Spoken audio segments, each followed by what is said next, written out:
বন্ধুরা, আমার নাম নন্দিনী ঘোষাল। আমি কলকাতার একজন গৃহবধূ। আজ আমি তোমাদের একটি অদ্ভুত গল্প শোনাতে চলেছি, যেটি আমার বাড়ির একজন চাকরকে নিয়ে। আমার স্বামী একজন প্রবাসী ছিলেন। আমি যদিও বিবাহিত, তবুও নিজের রূপচর্চায় কোনো কমতি রাখি না। আমার স্বামী সব সময় চাইতেন আমি পরিপাটি হয়ে থাকি। আমার 5 বছরের একটি ছোট্ট মেয়ে আছে, আর আমরা আমার শ্বশুর শাশুড়ির সঙ্গে একসঙ্গে থাকি। আমাদের পারিবারিক অবস্থা বেশ ভালো, তাই বাড়ির কাজকর্ম আমাকে করতে হয় না। সব কিছুই আমাদের কাজের লোকেরা সামলে নেয়। কিন্তু স্বামী বিদেশে থাকায় আমার দিনগুলো মাঝে মাঝে বড্ড একঘেয়ে লাগে। মনে হয় জীবনে কিছু নতুনত্ব চাই, কিন্তু কি করব আর বুঝে উঠতে পারি না। এভাবেই কাটছিল আমার দিন। একদিন আমাদের বাড়িতে একজন নতুন চাকর এলো, নাম তার দিব্য। দেখতে বেশ হ্যান্ডসাম, যদিও পড়াশোনা তেমন নেই। তবুও সে সব সময় স্মার্ট থাকার চেষ্টা করে। তার চোখে একটা আলাদা চাউনি ছিল, যা আমার কাছে কিছুটা অদ্ভুত লাগল। আমি তাকে প্রথম দেখেই ভাবলাম, এই ছেলেটির মধ্যে কিছু একটা আছে যা আমি ঠিক ধরতে পারছি না। এক বিকেলে আমি আমাদের বাড়ির পিছনের বাগানে ব্যায়াম করতে গেলাম। সাধারণত ওই সময়টা আমি একা কাটাই। নিজের সঙ্গে কিছুটা সময় কাটানোর জন্য ব্যায়াম করতে করতে হঠাৎ আমার চোখ পড়ল দিব্যের দিকে। সে বাগানের এক কোণে দাঁড়িয়ে আমার দিকে তাকিয়েছিল। তার চোখে একটা অদ্ভুত দৃষ্টি, যেন আমাকে দেখে সে মুগ্ধ। আমি কিছুটা অস্বস্তি বোধ করলাম, কিন্তু তার দৃষ্টি এড়িয়ে চোখ ফিরিয়ে নিয়ে ব্যায়ামে মন দিলাম। মনে মনে ভাবলাম, এটা কি শুধুই কৌতূহল, নাকি এর পিছনে আরও কিছু আছে। পরের দিন সকালে আমি বাগানে আমার কয়েকজন বান্ধবীর সঙ্গে গল্প করছিলাম। আমরা হাসি ঠাট্টায় মেতেছিলাম। হঠাৎ আমার চোখ গেল দিব্যের দিকে। সে দূরে একটা গাছের ছায়ে দাঁড়িয়ে আমার দিকে তাকিয়েছে। এবারও তার চোখে সে একই দৃষ্টি। আমি ভাবলাম, এটা কি কাকতালীয়, নাকি সে ইচ্ছাকৃতভাবে আমার দিকে তাকিয়ে থাকে। আমার বান্ধবীরা যখন চলে গেল, আমি মনে মনে ঠিক করলাম, এই ছেলেটির ব্যাপারটা আমাকে জানতে হবে। তার এই আচরণের পেছনে কি রহস্য লুকিয়ে আছে। কয়েকদিন পর একটা ঘটনা আমাকে আরও ভাবিয়ে তুলল। আমি বাড়ির বারান্দায় বসে বই পড়ছিলাম। দিব্য তখন বাগানে কাজ করছিল। হঠাৎ আমি লক্ষ্য করলাম, সে কাজ থামিয়ে আমার দিকে তাকিয়ে আছে। এবার আমি আর নিজেকে সামলাতে পারলাম না। আমি তাকে ডেকে বললাম, দিব্য, তুমি আমার দিকে এভাবে তাকিয়ে থাকো কেন? কি ভাবো মনে মনে? সে একটু ইতস্তত করে বলল, ম্যাডাম, কিছু না, এটা আমার অভ্যাস। আমি সব সময় আমার মালিকের দিকে তাকিয়ে থাকি, যাতে কোনো কাজের নির্দেশ পাই। তার কথায় আমি সন্তুষ্ট হলাম না। আমার মনে হলো সে কিছু একটা লুক হচ্ছে। এই ঘটনার পর থেকে আমি দিব্যের উপর একটু বেশি নজর রাখতে শুরু করলাম। সে যখনই আমার আশেপাশে থাকত, আমি তার গতিবিধি লক্ষ্য করতাম। তার চোখের দৃষ্টি, তার হাসি, তার কথাবার্তা, সবকিছুই আমার কাছে রহস্যময় লাগছিল।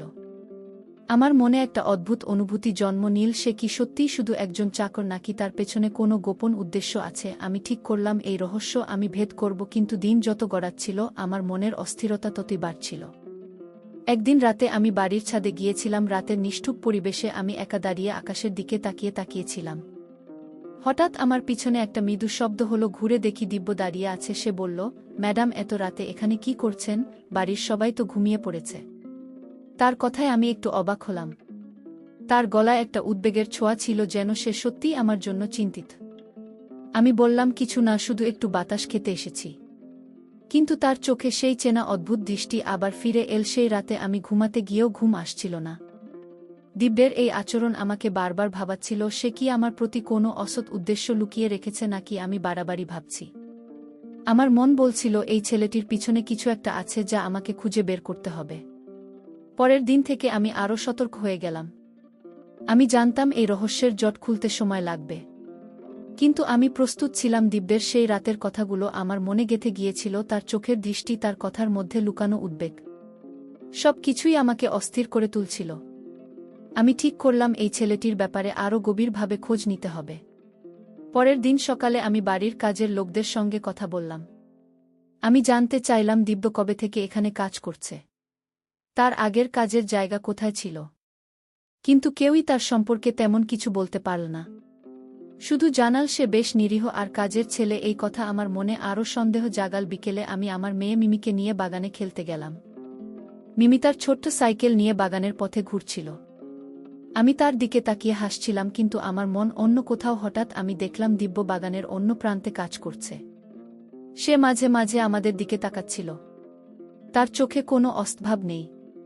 তবুও আমার মনে হলো সে যেন আমার প্রতিটি নড়াচড়া লক্ষ্য করছে। আমি মিমিকে কাছে ডেকে বললাম, চল মা ভেতরে যাই, কিন্তু মিমি জেদ ধরল। আরও খানিকটা খেলতে চায়। আমি তাকে বোঝালাম, কিন্তু আমার চোখ বারবার দ্বিপদের দিকে চলে যাচ্ছিল। একদিন আমি বাড়ির লাইব্রেরি ঘরে বসে একটা বই পড়ছিলাম। আমার শাশুড়ি বাড়িতে ছিলেন না। তিনি তার বান্ধবীদের সঙ্গে বেড়াতে গিয়েছিলেন। বাড়িটা বেশ নিস্তব্ধ। হঠাৎ আমি একটা শব্দ শুনলাম, যেন কেউ দরজার কাছে দাঁড়িয়ে আছে। আমি মুখ তুলে দেখি দিব্য সে হাতে একটা ট্রে নিয়ে দাঁড়িয়ে। বলল, ম্যাডাম, আপনার জন্য চা এনেছি। আমি একটু অবাক হলাম। সাধারণত আমাদের কাজের মেয়ে রানী জানিয়ে আসে।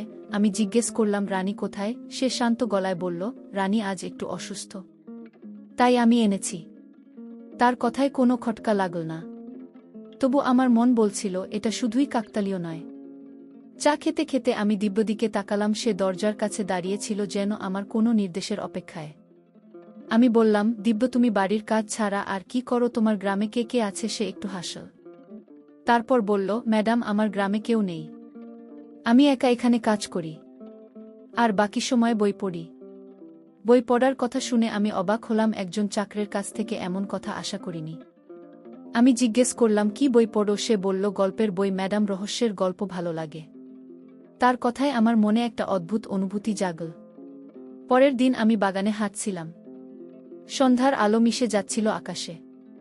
হঠাৎ আমি দেখলাম দিব্য বাগানে মেঘ কোণে বসে কি যেন লিখছে। আমি কৌতূহলী হয়ে তার কাছে গেলাম। সে আমাকে দেখে তাড়াতাড়ি তার খাতাটা বন্ধ করে ফেল।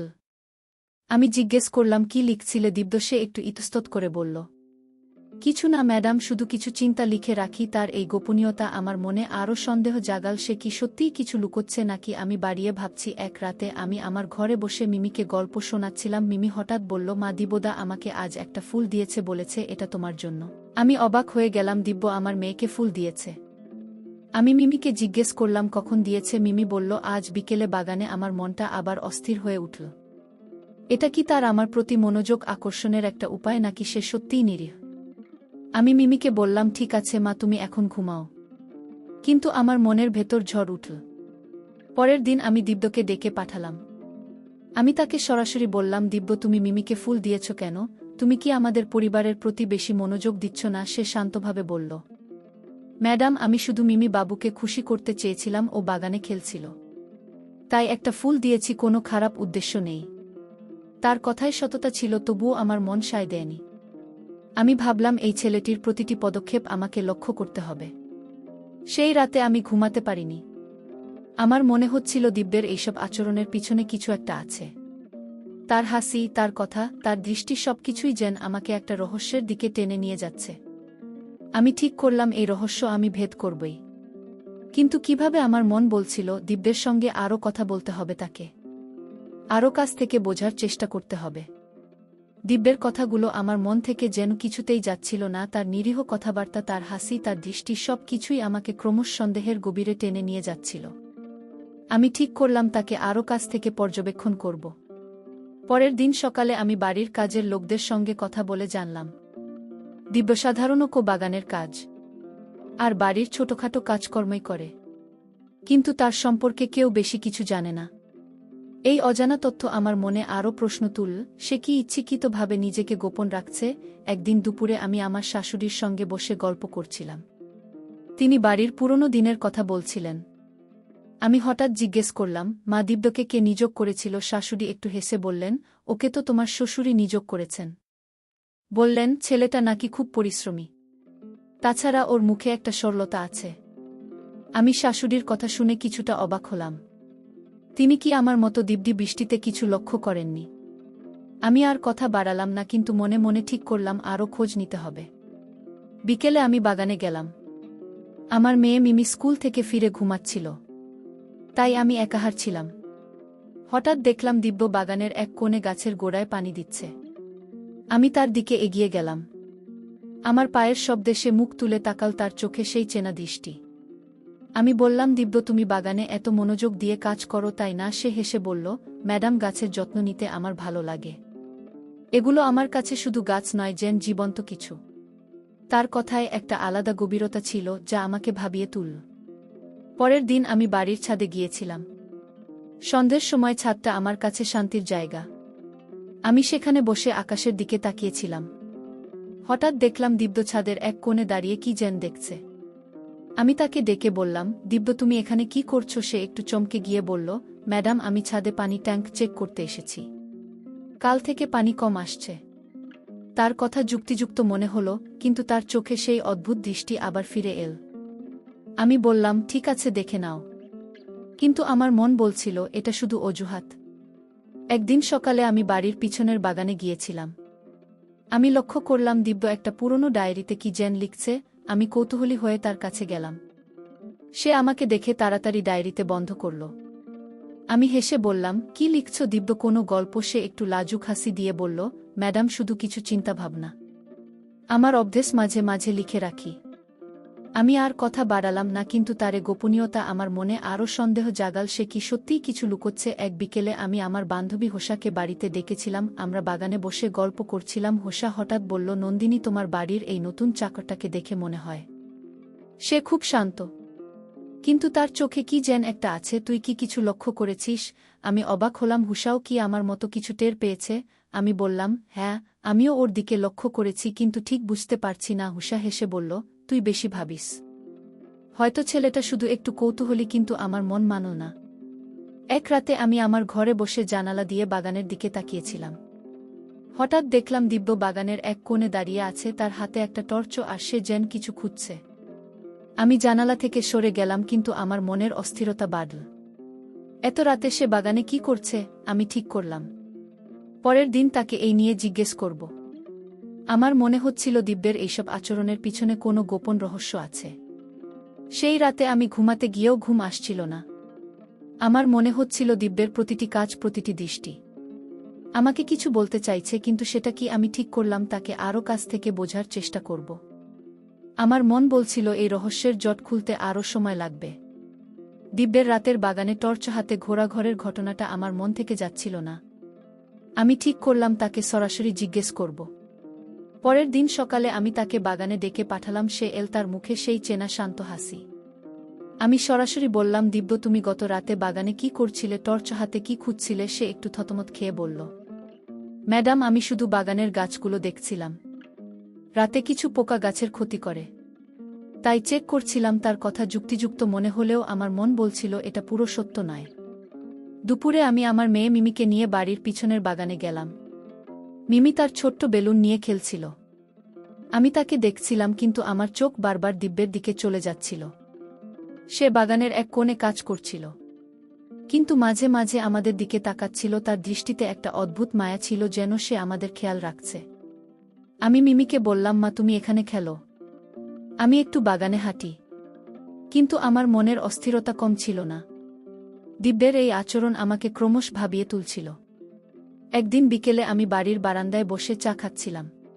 হঠাৎ দেখলাম দিব্য বাগান থেকে একটা ফুলের ডাল নিয়ে এল। সে আমার দিকে এগিয়ে এসে বলল, ম্যাডাম এই ফুলটা বাগান থেকে তুলেছি, আপনার ঘরে রাখে ভালো লাগবে। আমি ফুলটা হাতে নিয়ে অবাক হলাম। ফুলটা ছিল অসম্ভব সুন্দর, কিন্তু আমার মনে হলো এটা কি তার আমার প্রতি মনোযোগ আকর্ষণের আরেকটা উপায়।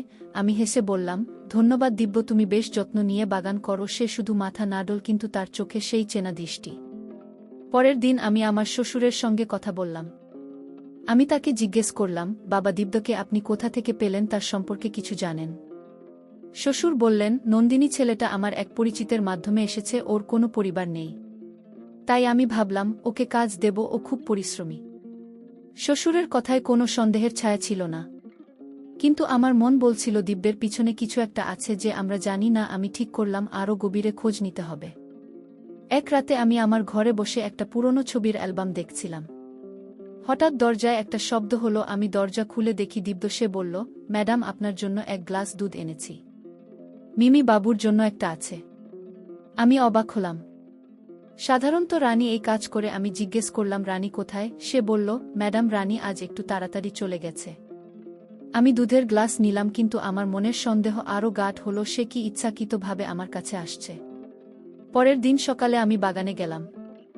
দেখলাম দিব্য একটা গাছের নিচে বসে তার ডায়েরিতে কি যেন লিখছে।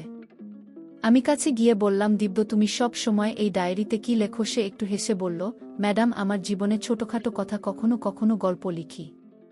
আমি বললাম, কোনো গল্প শোনাও না। সে একটু ইতস্তত করে বলল, ম্যাডাম, এগুলো খুবই সাধারণ। আপনার পছন্দ নাও হতে পারে। তারই গোপনীয়তা আমাকে আরও কৌতূহলী করে তুলল। একদিন বিকেলে আমার বান্ধবী গেসা আবার এল। আমরা বাগানে বসে গল্প করছিলাম। হঠাৎ উষা বলল, নন্দিনী, তুই কি দিব্যের ব্যাপারে এখনও ভাবছিস? আমার মনে হয় তুই বেশি সন্দেহ করছিস।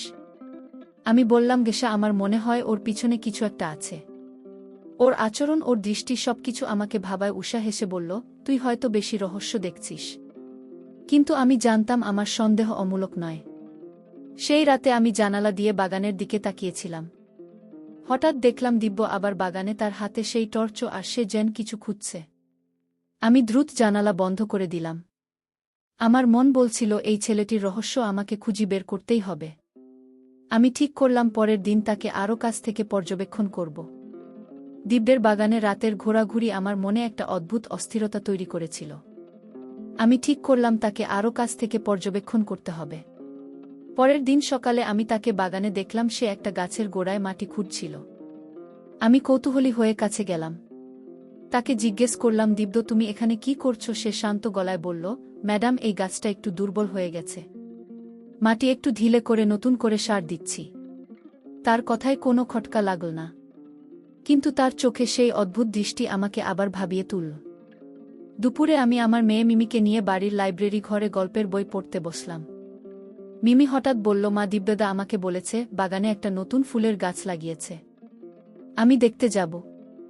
আমি একটু চমকে উঠলাম। দিব্য আবার মিমির সঙ্গে কথা বলছে। আমি বললাম, ঠিক আছে মা, তবে আমিও তোমার সঙ্গে যাব।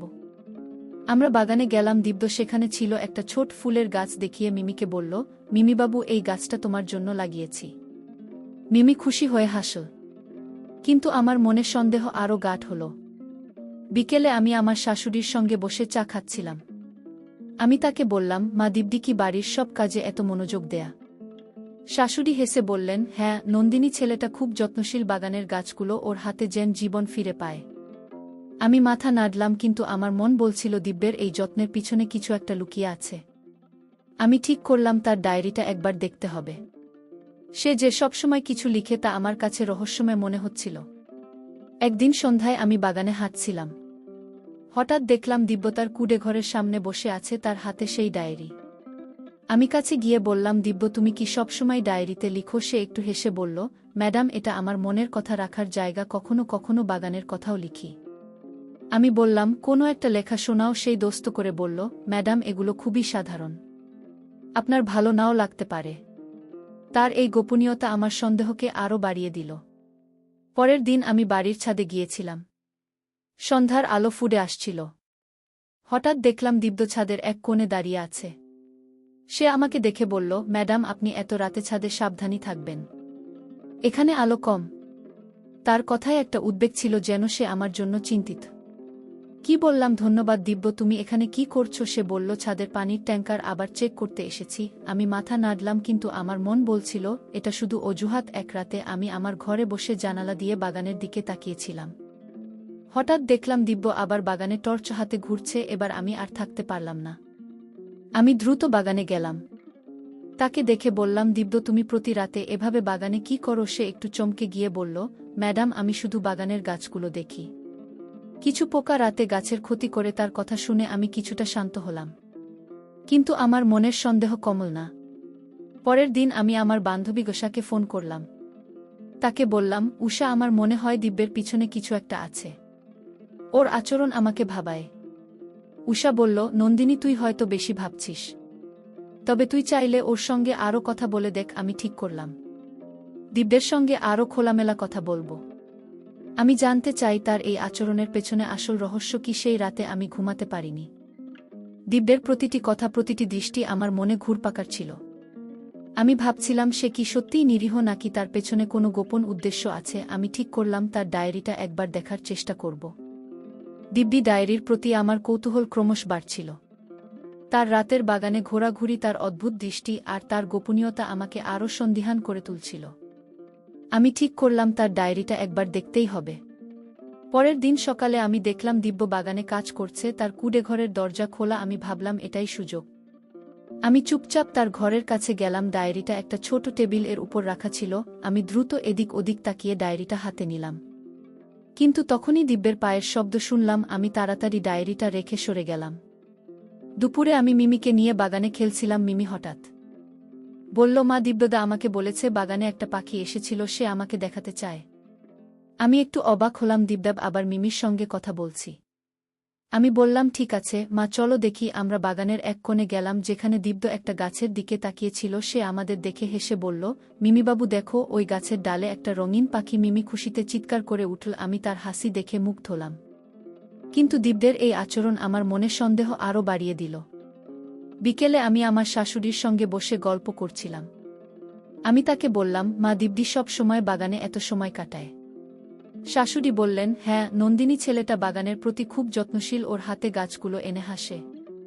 আমি হাসলাম, কিন্তু মনে মনে ভাবলাম তার এই যত্ন কি শুধু গাছের জন্য নাকি অন্য কিছুর জন্য। আমি ঠিক করলাম তার কুডে ঘরে আরেকবার যাব। এবার আমি ডায়েরিটা দেখব। এক সন্ধ্যায় আমি দেখলাম দিব্য বাড়ির কাজে ব্যস্ত। আমি চুপচাপ তার কুডে ঘরে গেলাম। এবার ডায়েরিটা হাতে নিয়ে পাতা উল্টালাম। তাতে কিছু কবিতা, কিছু গাছের যত্নের নোট আর কিছু ছোট ছোট গল্পের টুকরো লেখা ছিল। কিন্তু একটা পাতায় আমার নাম দেখে আমি থমকে গেলাম। সেখানে লেখা ছিল, নন্দিনী ম্যাডামের হাসি বাগানের ফুলের মতো। কিন্তু কেন তিনি আমার দিকে এমন সন্দেহ নিয়ে তাকান? আমি অবাক হয়ে গেলাম। সে আমার সম্পর্কে লিখছে। আমি দ্রুত ডায়েরিটা বন্ধ করে চলে এলাম। পরের দিন আমি দিব্যকে ডেকে বললাম, দীপ, তুমি কি আমার সম্পর্কে কিছু ভাব? সে একটু চমকে গিয়ে বলল, ম্যাডাম, আমি শুধু আমার কাজ করি। আপনি আমাদের মালিক, আপনার প্রতি শ্রদ্ধা ছাড়া আর কিছু ভাবি না। তার কথায় সততা ছিল, কিন্তু আমার মন বলছিল সে কিছু লুকোচ্ছে। আমি বললাম, ঠিক আছে দিব্য, তবে আমি তোমার উপর নজর রাখব। সে শুধু মাথা নাড়ল। এক রাতে আমি জানালা দিয়ে বাগানের দিকে তাকিয়েছিলাম। হঠাৎ দেখলাম দিব্য আবার টর্চ হাতে বাগানে ঘুরছে। এবার আমি আর থাকতে পারলাম না। আমি বাগানে গিয়ে তাকে বললাম, দিব্য, তুমি প্রতি রাতে এভাবে কি করো? আমাকে সত্যি বলো। সে একটু ইতস্তত করে বলল, ম্যাডাম, আমি শুধু বাগানের নিরাপত্তা দেখি। কখনো কখনো বাইরের লোক বাগানে ঢোকে, তাই সতর্ক থাকি। তার কথা শুনে আমি কিছুটা শান্ত হলাম, কিন্তু আমার মনের সন্দেহ পুরোপুরি যায়নি। পরের দিন আমি আমার বান্ধবী গোসাকে সবটা বললাম। সে বলল, নন্দিনী, তুই হয়তো বেশি ভাবছিস। তবে তুই যদি এত সন্দেহ করিস তাহলে ওর সঙ্গে খোলামেলা কথা বল।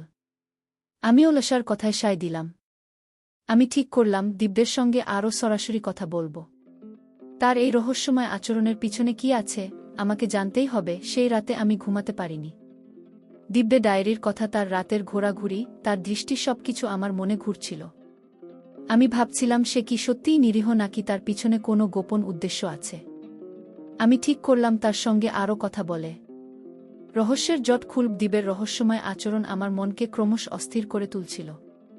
তার ডায়েরিতে আমার নাম দেখে আমি আরও বিভ্রান্ত হয়ে পড়েছিলাম। আমি ঠিক করলাম তার সঙ্গে সরাসরি কথা বলে এই রহস্যের জট খুলতে হবে। পরের দিন সকালে আমি তাকে বাগানে ডেকে পাঠালাম। সে এলো, তার মুখে সেই চেনা শান্ত হাসি। আমি বললাম, দিব্য, আমি তোমার ডায়েরি দেখেছি। তুমি আমার সম্পর্কে কেন লিখেছ? আমার প্রতি তোমার এত মনোযোগ কেন? সে একটু চমকে গেল। তারপর শান্ত গলায় বলল, ম্যাডাম, আমি শুধু আপনার যত্নশীল স্বভাব দেখে মুগ্ধ হয়েছি। আপনার হাসি, আপনার মিমি বাবুর প্রতি ভালোবাসা, এগুলো আমাকে ভাবায়। আমি শুধু সেগুলো লিখে রাখি, কোনো খারাপ উদ্দেশ্য নেই। তার কথায় সততা ছিল, কিন্তু আমার মন পুরোপুরি শান্ত হল না। দুপুরে আমি মিমিকে নিয়ে বাগানে গেলাম। মিমি তার ছোট্ট খেলনা দিয়ে খেলছিল। আমি লক্ষ্য করলাম দিব্য বাগানের এক কোণে কাজ করছে, কিন্তু তার চোখ মাঝে মাঝে আমাদের দিকে। আমি মিমিকে বললাম, মা, তুমি এখানে খেলো, আমি একটু হাঁটি। আমি দিব্যের কাছে গিয়ে বললাম, দিব্য, তুমি কি সত্যিই শুধু বাগানের কাজ করো নাকি আরও কিছু লুক করছো? সে হেসে বলল, ম্যাডাম, আমি শুধু আমার কাজ করি, আপনি বেশি ভাবছেন। তার হাসি আমাকে আরও সন্দিহান করে তুলল। বিকেলে আমার বান্ধবী হোসা এল। আমি তাকে ডায়েরির কথা বললাম।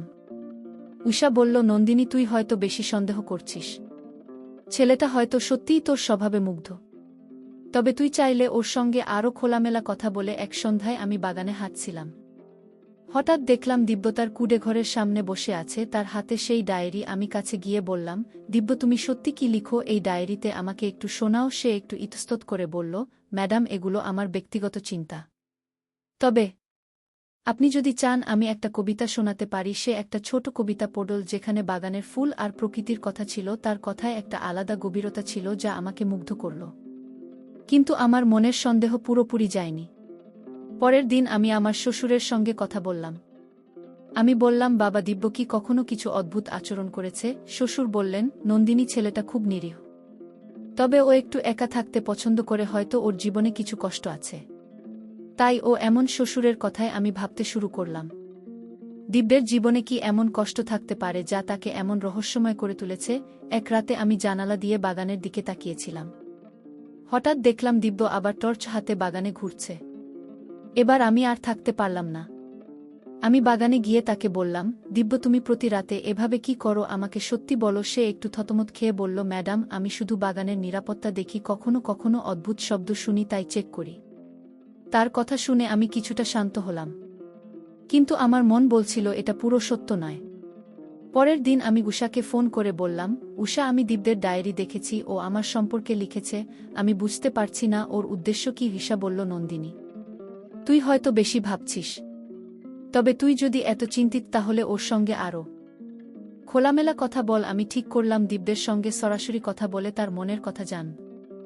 সেই রাতে আমি ঘুমাতে পারিনি। দিব্যের কথা, তার ডায়েরি, তার রাতের ঘোরাঘুরি সবকিছু আমার মনে ঘুরছিল। আমি ভাবছিলাম তার এই রহস্যের পিছনে কি আছে। আমি ঠিক করলাম পরের দিন তাকে সরাসরি জিজ্ঞেস করব। এই রহস্য আর বেশিদিন লুকিয়ে থাকতে পারবে না। দিব্যের রহস্যময় আচরণ আমাকে আর শান্তিতে থাকতে দিচ্ছিল না। তার ডায়েরি, রাতের বাগানে ঘোরাঘুরি আর তার কথার মধ্যে লুকানো অর্থ সবকিছু আমাকে একটা গভীর রহস্যের দিকে টেনে নিয়ে যাচ্ছিল। আমি ঠিক করলাম এবার তাকে সরাসরি জিজ্ঞেস করব। পরের দিন সকালে আমি তাকে বাগানে ডেকে পাঠালাম। সে এল, তার মুখে সেই শান্ত হাসি। আমি বললাম, দিব্যে আমি আর লুকোচুরি সহ্য করতে পারছি না। তুমি রাতে বাগানে কি করো? আমার সম্পর্কে ডায়েরিতে কেন লেখো? আমাকে সত্যি বলো। সে একটু থতমত খেয়ে চুপ করে রইল। তারপর দিব্যে গভীর নিঃশ্বাস নিয়ে বলল, ম্যাডাম আমি আপনাকে সত্যি বলতে চাই, কিন্তু প্রথমে আমাকে একটা কথা বলতে দিন। আমি কখনো আপনার ক্ষতি চাইনি। তার কথায় আমি অবাক হলাম। সে বলে, চল, আমি প্রতি রাতে বাগানে ঘুরি, কারণ আমি একটা অদ্ভুত জিনিস লক্ষ্য করেছি। গভীর রাতে বাগানে কেউ হাঁটছে যে দেখতে আপনার মতো। আমি প্রথমে ভেবেছিলাম সেটা আপনি, কিন্তু এক রাতে আমি আপনার ঘরের জানালা দিয়ে দেখলাম আপনি ঘুমাচ্ছেন। তাহলে বাগানে কে? আমি শুনে হতবাক হয়ে গেলাম। দিব্যে বলল, ম্যাডাম আমি ভয় পেয়েছিলাম। আমি ভেবেছিলাম এটা হয়তো কোনো অশুভ শক্তি। তাই আমি রাতে বাগানে ঘুরি যাতে বাড়ির কেউ বিপদে না পড়ে। আমি আপনার সম্পর্কে ডায়েরিতে লিখেছি কারণ আমি আপনার প্রতি শ্রদ্ধা আর উদ্বেগ অনুভব করি। আমি চাইনি আপনার কোনো ক্ষতি হোক। তার কথা শুনে আমার মনের সন্দেহ কিছুটা কমল, কিন্তু আমি এখনও পুরোপুরি বিশ্বাস করতে পারছিলাম না। পরের দিন আমি আমার বান্ধবী উষাকে সবটা বললাম। ঈশা বলল, নন্দিনী এটা খুব অদ্ভুত, তুই একবার কোনো বিশেষজ্ঞের সঙ্গে কথা বল। আমি উষার পরামর্শ মেনে সিদ্ধান্ত নিলাম একজন তান্ত্রিকের সঙ্গে যোগাযোগ করব। আমি দিব্যকে বললাম, তুমি আমার সঙ্গে আসবে, আমরা একজন তান্ত্রিকের কাছে যাব। দিব্য রাজি হল। আমরা কলকাতার এক নামকরা তান্ত্রিকের কাছে গেলাম। তিনি আমাদের দেখে বললেন, আপনাদের বাড়ির উপর একটা অশুভ শক্তির প্রভাব আছে। এটা কোনো মানুষ নয়, বরং একটা ছায়া যা নন্দিনীর রূপ ধরে ঘুরছে। তান্ত্রিক আমাদের কিছু পুজোর নির্দেশ দিলেন। আমি আর দিব্য মিলে সেই নির্দেশ মেনে চললাম। কয়েকদিন পর আমি লক্ষ্য করলাম বাগানে রাতে সেই অদ্ভুত ঘটনা আর ঘটছে না। আমার মন কিছুটা শান্ত হল। আমি দিব্যকে বললাম, দিব্য তুমি আমাকে এই বিপদের কথা জানিয়েছ। আমি তোমাকে ভুল বুঝেছিলাম। দিব্য হেসে বলল, ম্যাডাম আমি শুধু আমার দায়িত্ব পালন করেছি। আপনার আর মিমি বাবুর নিরাপত্তার জন্য আমি সব সময় সতর্ক থাকি। একদিন সন্ধ্যায় আমি দিব্যকে বাগানে ডেকে বললাম, দিব্য তুমি আমাদের জন্য এত কিছু করেছ। আমি তোমাকে ভুল বুঝেছিলাম, তুমি আমাদের পরিবারের একজন সদস্যের মতো। দিব্য হেসে বলল, ম্যাডাম আমার কোনো পরিবার নেই। আপনারা আমাকে আশ্রয় দিয়েছেন, এটাই আমার জন্য অনেক। তার কথায় আমার মন ভরে গেল। আমি বুঝলাম আমি তার উদ্দেশ্য ভুল বুঝেছিলাম। তার উদ্দেশ্য ছিল আমাদের রক্ষা করা। পরের দিন আমি আমার শাশুড়ি আর শ্বশুরকে সবটা বললাম। তারা দিব্যের প্রশংসা করলেন। শাশুড়ি বললেন, নন্দিনী ছেলেটার মন খুব পরিষ্কার, আমরা ভাগ্যবান যে ও আমাদের বাড়িতে আছে। আমি মাথা নাড়লাম। আমার মনের সব সন্দেহ দূর হয়ে গিয়েছিল। দিব্যের প্রতি আমার শ্রদ্ধা বেড়ে গেল। বন্ধুরা, গল্পের শেষে আমি তোমাদেরকে বলতে চাই, কাউকে শুধুমাত্র সন্দেহের চোখে দেখলে আমরা ভুল করতে পারি। কারো আচরণ বোঝার আগে তার মনের কথা জানার চেষ্টা করা উচিত। দিব্যের উদ্দেশ্য আমি প্রথমে খারাপ ভেবেছিলাম, কিন্তু শেষে বুঝলাম তার উদ্দেশ্য ছিল ভালো।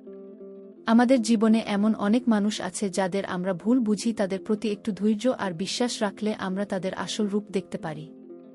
বন্ধুরা, গল্পটি যদি তোমাদের ভালো লাগে তাহলে লাইক, শেয়ার এবং সাবস্ক্রাইব করে পাশে থেকো। আর এতক্ষণ তোমরা ধৈর্য সহকারে গল্পটি শোনার জন্য তোমাদের সবাইকে অসংখ্য ধন্যবাদ।